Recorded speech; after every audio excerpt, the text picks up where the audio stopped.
Right. ఇక ఇక్కడ ఒక చిన్న విషయం చెప్తాను మీకు మన ఆదాబ్ ద్వారా. సో ఉచితం అంటే ఎగబడద్దు, లాటరీ ఫ్రీ గిఫ్ట్స్ అంటే ఆశపడద్దు, ఉచితంగా ఇస్తున్నారంటే మోసమే అని గుర్తుంచుకోండి, ఉచితంగా ఎందుకు ఇస్తారని ఆలోచించండి, మీ అత్యాసే మోసగాళ్లకు పెట్టుబడి, అప్రమత్తంగా ఉండండి, అవగాహన పెంచుకోండి అని పోలీస్ డిపార్ట్మెంట్ వాళ్ళు ఒక ఇది రిలీజ్ చేశారు. నిజంగా చాలా అండి, చాలా చాలా ఎక్కడ చూసినా విపరీతం అయిపోతున్నాయి స్కాములు. అరే బాబులు కొంచెం ఆలోచించండి. ఎవడన్నా ఉచితంగా నీకు రూపాయి ఇస్తున్నాడు అంటే ఏమాత్రం వాడికి లాభం లేకుండా, ఏ పని లేకుండా నీకు ఎందుకు ఇస్తాడాడు?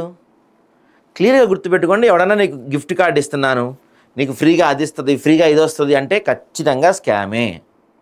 పర్టిక్యులర్గా ఆ మధ్య అయితే విపరీతమైంది బాబా స్కాములు. ఏంటంటే ఏదో ఒక లింక్ వస్తుంది, ఆ లింక్ ఓపెన్ చేయండి, ప్రధాని మోడీ గారు మీకు సంవత్సరం పాటు రీఛార్జ్ ఫ్రీగా ఇస్తున్నాడు, ఈ లింక్ ఓపెన్ చేసి చూడండి అని చెప్పి తెగొచ్చే మనోళ్ళు ఓపెన్ చేసేవాళ్ళు.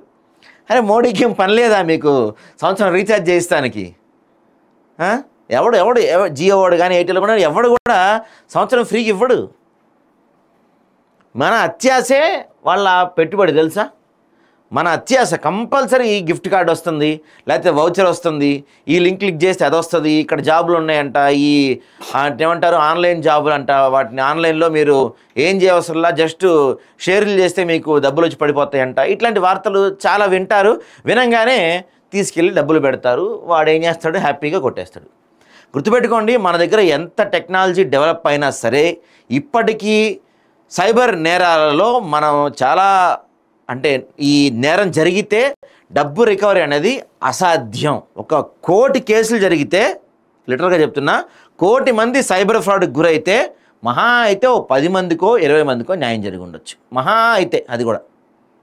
కాబట్టి ఫ్రీగా వస్తుంది అంటే మన ఇండియన్స్ నేచర్ అది. నేను కూడా ఇండియన్నే, మీరు నువ్వేంద్రా అని మరి తిట్టకండి నన్ను, నేను కూడా ఇండియన్నే. మన ఇండియన్స్ నేచర్ అది. ఫ్రీగా వస్తుందంటే మనం ఏడికైనా పోతానే ఉంటాం.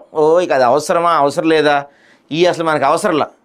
ఈనాడులో దీని గురించి ఒక ఆర్టికల్ రాశారు, చూద్దాం తర్వాత. మళ్ళీ మనం ఆదాబ్ అయిపోయిన తర్వాత ఏం చేస్తున్నారు, సేవింగా స్పేవింగా అని చెప్పి ఒక మంచి ఆర్టికల్ రాశారు ఈనాడులో. చూద్దాం, దాని గురించి కూడా మాట్లాడదాం మనం. అంటే ఈ డీమార్ట్ లేకపోతే ఈ షాప్స్కి వెళ్ళి, యాక్చువల్గా డీమార్ట్కి మనం ఏదో ఒక పెన్నో పెన్సిలో లేకపోతే ఒక ఆయిల్ ప్యాకెట్టో కొనందామని వెళ్తాము, కానీ 5-6 వేలు బిల్ చేసుకొని వస్తాం, కొందాం అనుకుంది మాత్రం కొనం.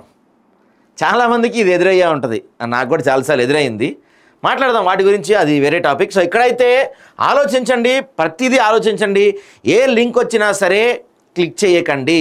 ఎవడన్నా ఫోన్ చేసి మిమ్మల్ని ఏటీఎం పిన్ అడిగినా, మీ ఏటీఎం కార్డు అప్డేట్ చేస్తామన్నా, ఇంకెటువంటి మీ పర్సనల్ డీటెయిల్స్ అడిగినా షేర్ చేయకండి. సైబర్ నేరగాళ్లతో జాగ్రత్త వహించండి. ఇది పోలీస్ సైబర్ టీం ద్వారా ఆదాబ్ హైదరాబాద్ మీకు చెప్తుంది. ఫ్రీగా వస్తుంది అని అంటే మాత్రం ఎట్టి పరిస్థితుల్లో వద్దు నాకు అనుకోండి. అప్పుడే వచ్చేది పక్కన పెడితే ఉన్నది పోకుండా ఉంటుంది.